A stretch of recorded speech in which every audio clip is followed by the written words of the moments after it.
அதிமுக அரசியல்ல அடுத்த கட்ட நிகழ்வுகள் இப்போதைக்கு நடந்துகிட்டு இருக்கு அப்படின்னு சொல்லி அரசியலை கவனிச்சுக்கிட்டு இருக்கிற ஆர்வலர்கள் சொல்றாங்க சார். ரெண்டு முக்கியமான விஷயம் இதுக்கு காரணம்.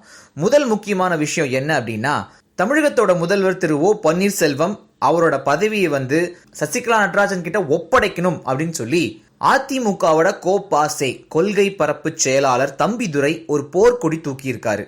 இப்போதைக்கு தம்பிதுரை மக்களவை துணை சபாநாயகரா இருக்காரு. அதே சமயம் அதிமுகவோட கொள்கை பரப்பு செயலாளருமாவும் இருக்காரு.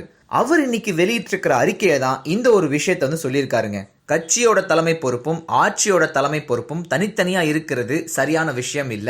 கட்சியும் ஆட்சியும் ஒருத்தர்கிட்ட தான் இருக்கணும். அதிமுக தொண்டர்களோட மனநிலை என்ன அப்படின்னா, சசிகலா அவங்க விரைவா முதல்வர் பதவிக்கு வரணும் அப்படின்றதுதான். அதனால சசிகலா தமிழகத்துக்கு முதல்வர் ஆகிறது யாராலையும் தடுக்க முடியாது அப்படின்னு சொல்லி அறிக்கையில அவர் சொல்லியிருக்காருங்க.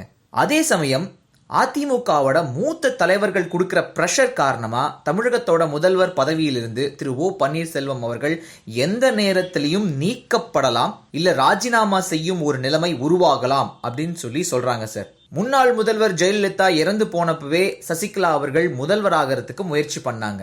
ஆனா பாஜக அரசு இதுக்கு ஒரு முட்டுக்கட்டை போட்டுச்சு. அதனால அப்போதைக்கு திரு பன்னீர்செல்வம் அவர்கள் முதல்வர் ஆனாரு. இதுக்கப்புறம் பாஜக அரசு கூட சமாதான நடவடிக்கைகளை சசிகலா தரப்பு மும்முரமா செஞ்சிட்டு இருந்துச்சு. இதன் காரணமா சசிகலா அதிமுக பொதுச் செயலாளராக நியமிக்கப்பட்டிருக்காங்க. இப்ப சசிகலாவே முதல்வர் பதவியையும் ஏத்துக்கணும் அப்படின்னு சொல்லி அமைச்சர் உதயகுமார், கடம்பூர் ராஜு, சேவூர் ராமச்சந்திரன் எல்லாருமே வலியுறுத்தி இருக்காங்க. இது மட்டும் இல்லாம முன்னாள் அமைச்சர்கள் வளர்மதி, கோகுல இந்திரா இவங்களுமே சசிகலா தான் முதல்வரா வரணும் அப்படின்னு சொல்லி வலியுறுத்த ஆரம்பிச்சிருக்காங்க. இந்த ஒரு நெருக்கடினாலதான் திரு ஓ பன்னீர்செல்வம் அவர்கள் எந்த ஒரு நேரத்திலையும் முதல்வர் பதவியை ராஜினாமா செய்யக்கூடும் அப்படின்னு சொல்லி தெரியுதுங்க. நம் அம்மாவுக்கு இந்த இயக்கம்தான் வாழ்க்கை, எனக்கோ அம்மாதான் வாழ்க்கை. அக்கா கோட்டைக்கு கிளம்பிட்டீங்களா?